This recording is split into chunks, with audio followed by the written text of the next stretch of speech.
Let's go back now, and whatever happened, Absal was hanged. Okay, fine. Now, I have the serious problem of you hang a person, and then you kind of put the whole entire population of 6 million Kashmiris under curfew. And I don't use the word curfew because it's not the appropriate word to be used in curfew. It's actually the siege.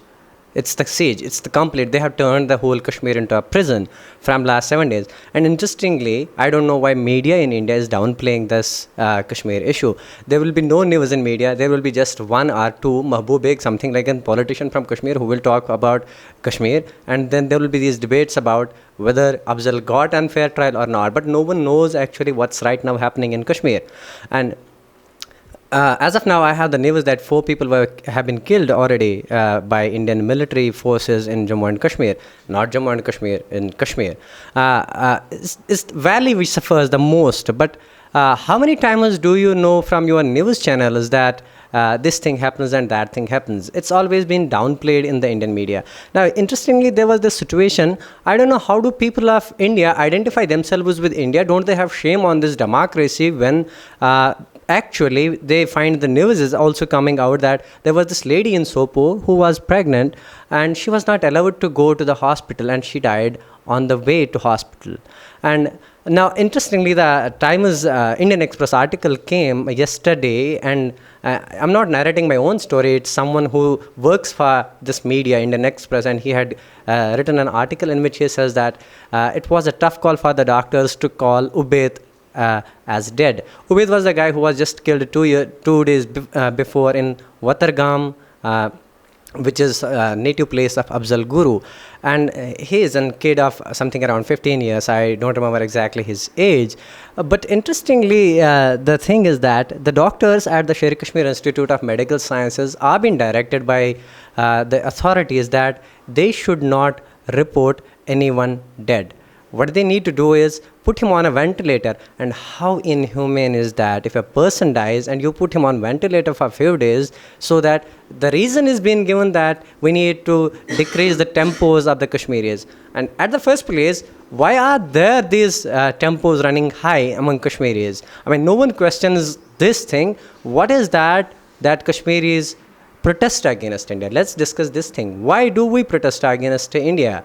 I mean, and if I put it to some people throughout the country in India, they say that there are few handful packets which capitalize the situation, and these people, in 2010, you and me are aware of that. Some people said that they were goons. Some said that they were on drugs. Some said that they were given money from Pakistan. And come on, let's be fair to us. No one is providing money to me and other people who protest on the streets of Kashmir. No one is on drugs who protest on the Kashmir. You can't expect a guy who is on drugs and then protests and he throws a stone. The stone is a form of a resistance, and over the years, Kashmiris have realized that let's take the struggle in a different way, from an armed resistance to a civilian resistance. And that's the scenario presently in Kashmir. And this, it's like, I don't understand. It's like, the way Israel is dealing with Palestine, India is similarly dealing with Kashmir. You throw a stone and you will be hit back by a bullet. That's how the Indian state operates in Kashmir. It's people in Kashmir don't have problem with. I mean, you need to distinguish here between the two terms. One is the official state of India, which will mean government and government agencies, and then the other will mean the people of India.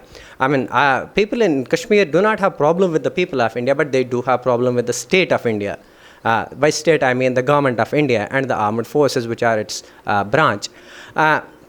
So I don't know how do or how do people here in other parts of the country say that it's okay for the security persons to have a siege on the entire population? When you have an entire population under siege, there will be the scarcity of medicines, the scarcity of baby food.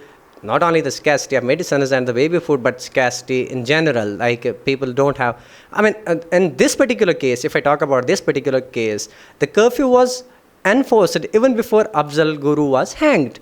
Now, it's a population who are not aware about what's going to happen next day. They are already put under curfew. So they are not mentally ready for this whole curfew. They don't have food. They don't have anything. They don't have eatables, and the government is so reluctant. And I mean, it's kind of an denial of one's freedom, denial of one's individualhood. Also, what I may say, that it's okay for the government to lay a siege on the entire population, and they on the name of national security. Now, what's this national security where you put an entire population under siege? Thank you.